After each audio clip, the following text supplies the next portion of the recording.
What's up everybody, this is your host Yasin and you're watching The Passionate Realtor. And in this video, we're going to talk about the petrodollar system, how this was established back in 1970s and given US an exorbitant privilege in terms of printing as much as money they can and creates an artificial demand for US dollar outside US and how this is perhaps coming to an end. So without further ado, let's dive in.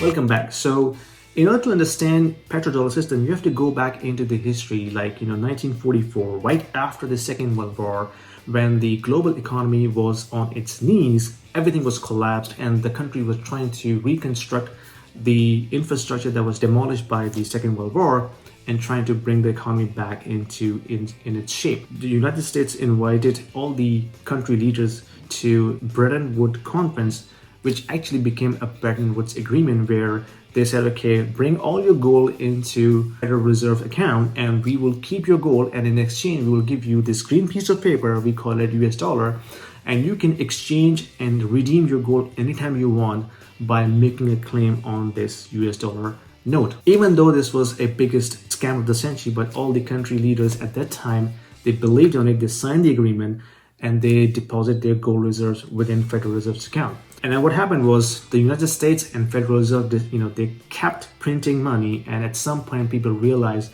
there's so many these green notes circulating in the economy and we don't have enough gold to back it up.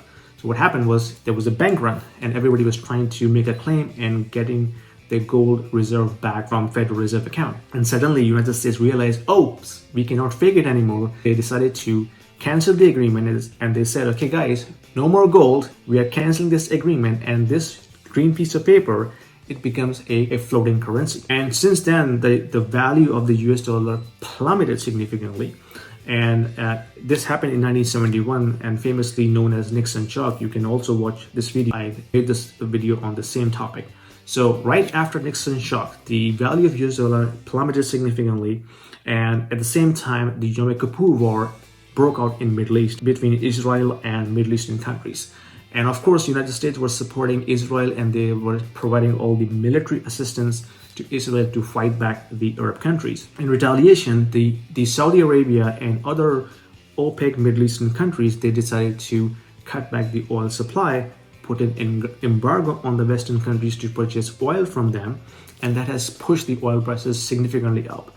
And it created a global oil crisis. And with a significant economic downturn, oil crisis, US dollar devaluating the bottom, United States had to do something to stabilize the currency.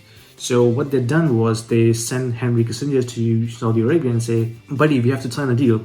And according to that deal, we will give you all the military assistance you want, weapons, tanks, planes, armed soldiers, but in return, you have to sell your oil in US dollar. Some sources say the amount of weapons that the US government sold to Saudi Arabia as part of this agreement was basically a mass production for Vietnam War, which they could not use it and they wanted to pass that weapon to some other place, and that's how they found out Saudi Arabia could be an alternative to use these weapons. This deal was signed in 1974 and that has changed the global financial system completely. So what happened was the Saudi Arabia and other OPEC countries, they decided to sell their oil in US dollar.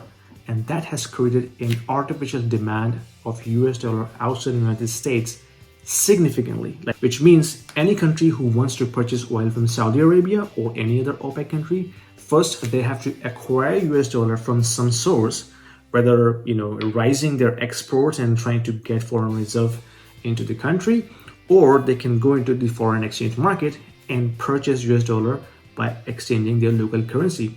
So think about it, what happens. So this creates an artificial demand of US dollar outside US in foreign exchange market and suppress the local currency significantly. In addition to that, US government has got an exorbitant privilege part of this agreement.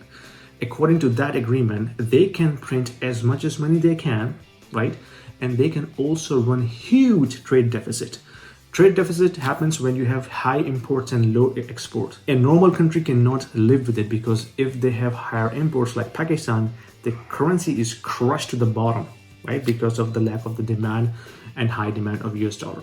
But in case of US, they have been enjoying exorbitant privilege they can run, huge trade deficit without any impact on the currency value. They can keep the lower interest rate, increase their quality of life for the United States citizens in America, and print as much money they can to finance their debt, which they have been doing it since 1971. But recently, things are changing. So what happened recently was China decided to sign some currency exchange agreement with India in rupees. Similarly, they also struck a deal with Qatar and UAE to do some currency exchange in yuan. So yuan is becoming like a second alternate of the global reserve currency in the world.